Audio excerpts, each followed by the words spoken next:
Hey folks, we're back. I'm your host, BKP. Good morning from the office, North Georgia's only live online morning show, 706-889-9700. And there is the email address, chief@fetchernews.com, and all the social media ways you can follow the show. Now, it always takes me, and I appreciate it, always takes me just a minute. I get used to being in studio.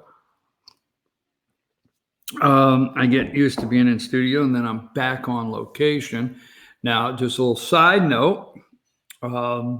Tomorrow's election day. That shouldn't be a side note, but tomorrow's election day, and we have three candidates running for office there. Well, five in the, we have five candidates running for post one commissioner to fill the term of recently resigned post commissioner, recently resigned post commissioner Dallas Miller. So that being said, tomorrow's election day, and you, Gilmer County, will go choose the candidate that you would like to finish that term. Also, where I'm at, you can look it up on the there's a township, and in some states they have townships. Now let's not get into that. They're within counties. You have cities, you have townships, and they're within counties, and they're corporated. Some of these townships are corporated, meaning they have their own police department, they have their own fire department, they have their own road department. They do their own planning and zoning. Permits, building permits, whatever the case may be. And also, they set their property tax rates in their townships, okay? That being said, my brother, Jerry, you guys met him on the show several years ago, but my brother, Jerry, is running for township supervisor. So tomorrow, I'll let you know now, tomorrow, Rick and Bruce will be doing the show. I appreciate them very much. They will be standing in, doing a live show. I know Rick has put a lot of time into researching the whistleblower, Eric Charamella, and John Brennan, and where all of this comes together and ties together. I know he's done that. But anyhow, they will be doing the show tomorrow morning in studio there in LJ. So I can help my brother work. I'm going to work a poll. So I always tell you I don't endorse candidates, right? So I always got to be careful when I do something of that nature. I got to come back. But it's not right there at home. I'm not endorsing candidates, and I'm going to be at a poll in the morning at 7 a.m., shivering in the cold, as voters come up and say, hey, would you vote for my brother? And then when I hand them the thing and say, will you vote for my brother? I'm going to go, oh, my God, did I really just ask them to do that? I made a joke the other day, and he got a little angry at me. I said, you're going to get elected. I think you'll get elected. And then the first thing they're going to do there, just like Donald Trump, they're going to start trying to impeach you. Well, he got all worked up. But that is tomorrow's show. And then I will be back Wednesday morning. So that being said, let's go to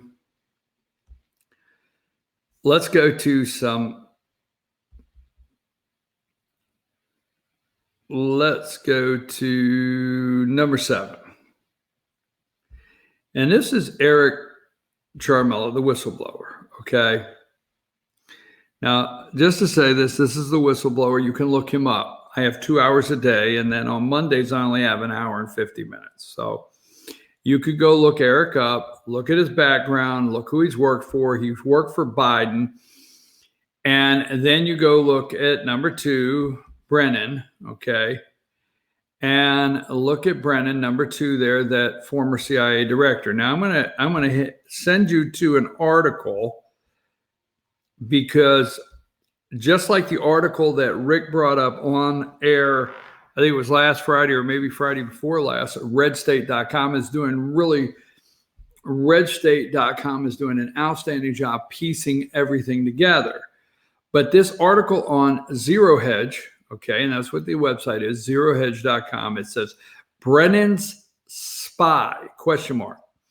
New theories emerge about Trump-Ukraine whistleblower. So yesterday I watched all the shows because I wanted to see their narrative. And I do that every day. Hashtag deep state, corporate, corrupt media. I want to see the narrative they're running. And I cannot believe they stand out in the White House lawn and launch these questions. And I think the president should go back and say, if you guys are going to come here and launch these questions, why don't you go research some of the questions you're asking me before you launch them? President Trump, now that we know the whistleblower, is that one of the ways you think that Vandam, if that's his name, is a never Trumper? I mean, put a couple things together than just yelling, how do you know he's the never Trumper? You know that. You're the journalist. You know that. So anyhow, yesterday I wanted to go and I wanted to hear what they're going to frame. And they're going to do a couple things. First of all, right up to Thanksgiving, this is going to backfire really bad. It is. It's going to backfire really bad on them, I think. I've been a little iffy on if it's going to work for them, backfire on them, how it was going to come down. I think it's going to backfire. It's going to be on party lines, and the American people are not going to understand it, because here's what they're doing. Number one is they're presenting this is not a day of joy. This is nothing I get no joy out of. This is a sombering moment in American history. I mean, this is a sad day. All of that. They got the black clouds rolling over this right now and how sad it is. Then we are going to present the evidence in a way the American people can understand it. It's important that we lay it out so you can understand it. I think what they're going to do is when they get done, the only thing the American people are going to be able to frame in a box. So the president called this guy and said, hey, is there any truth to this investigation? I mean, I really don't think the American people are going to say, well, what are you talking about? Is this really something we're going to get him out of office for? I don't understand. All right. And then the little things are going to start dropping. Let me tell you something, and whether you think this would ever happen or not, you let one of these guys get indicted, you have to do the story. You let one of these guys get handcuffed, you have to do the story. Now, all week, okay, Thursday, John Brennan, they're talking about people that are not going to show up. They want to make it look like to the American people that we have all this evidence, but Trump's preventing these people from showing up. Bullcrap. They got it set up for Thursday. Subpoena or no subpoena, whatever. They got it set up for Thursday for Bolton to come in, the mustache. Bolton goes in. All right. Bolton goes in and trashes the president of the United States. It says this is an impeachable offense and he should be impeached. I mean, he just goes in and goes for the throat of the president of the United States.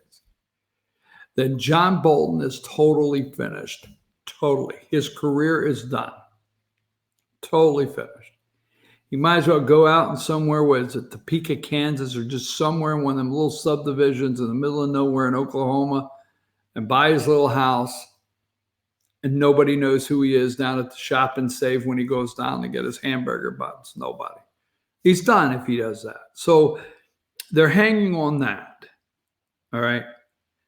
And they're going to frame it in a way you can understand it. And you're going to say, so the shoe's about to drop. And what are they going to do with it? So Brennan's spy, new theories. I don't know what picture you still got. I hope you still got what's his name up there. Okay. So let's go back to, because the article's name is number 7. Okay. And this article has all the links to the red state, all the links to the other articles, like a really good article is Schumer warns Trump, Intel officials have 6 ways from Sunday at getting back at you. That's right. Schumer said, right, these articles are out there. All right.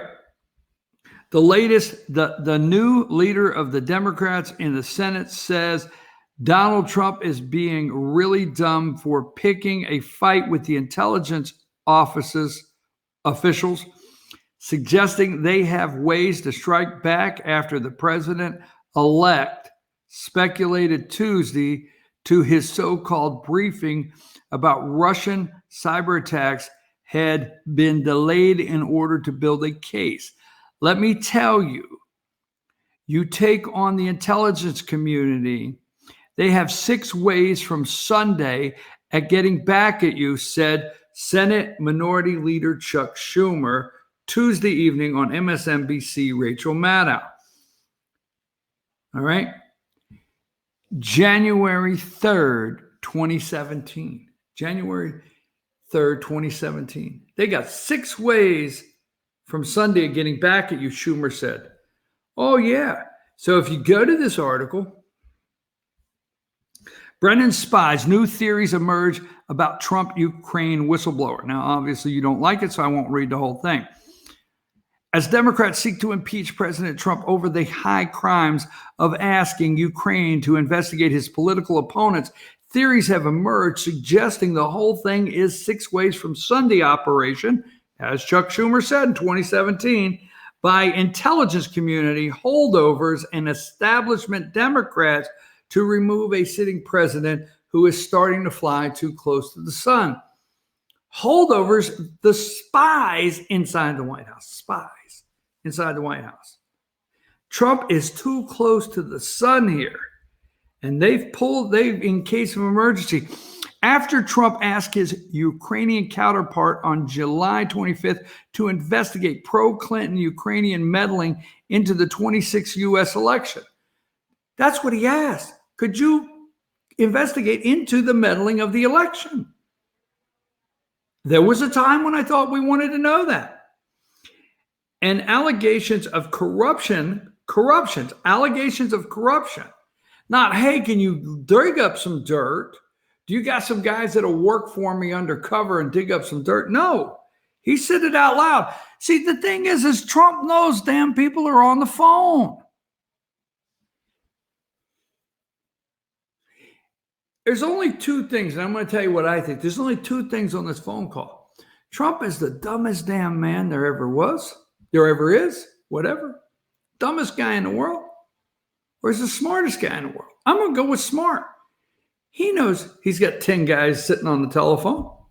Okay? He knows that. He knows who's listening.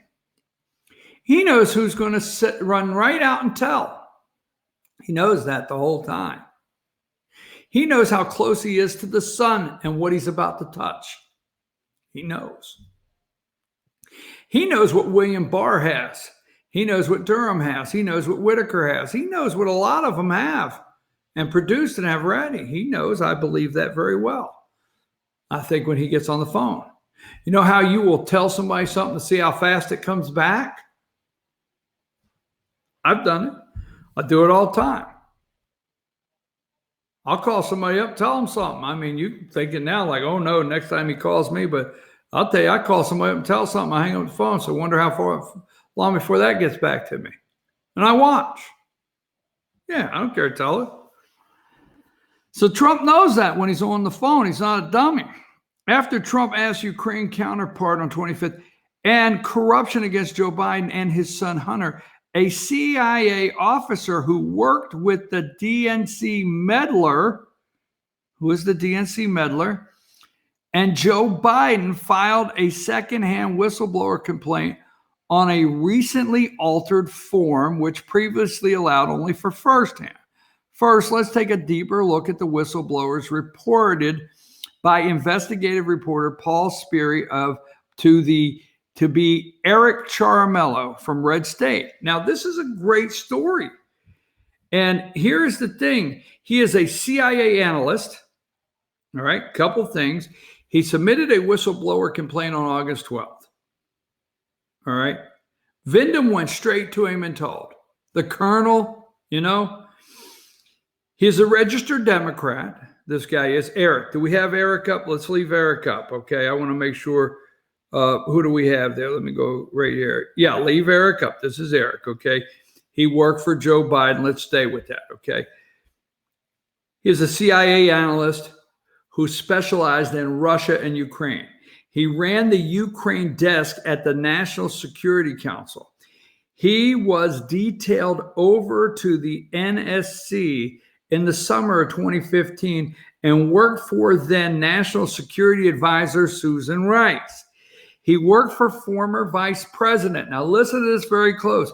He worked for former Vice President Joe Biden when he served as the Obama administration's point man for Ukraine. He may have flown over to Ukraine, with Biden on Air Force Two. He was his point man during this corruption that Biden is getting involved in. Yes, he worked for former CIA Director John Brennan and appeared to have been a highly valued employee. In June 2017, then National Security Advisor H.R. McMaster appointed EC to his personal aide. Let's take a short break, come back, and we're going to pick this up right here. This is not an article that you can't pick up and read later. You can do all this research, but don't listen to they're going to take the evidence and present it in a way you can understand it. This is the evidence, folks. We're talking about it. You need to learn it. You need to learn it so you can go talk about it. I'm your host, BKP. Take a short break.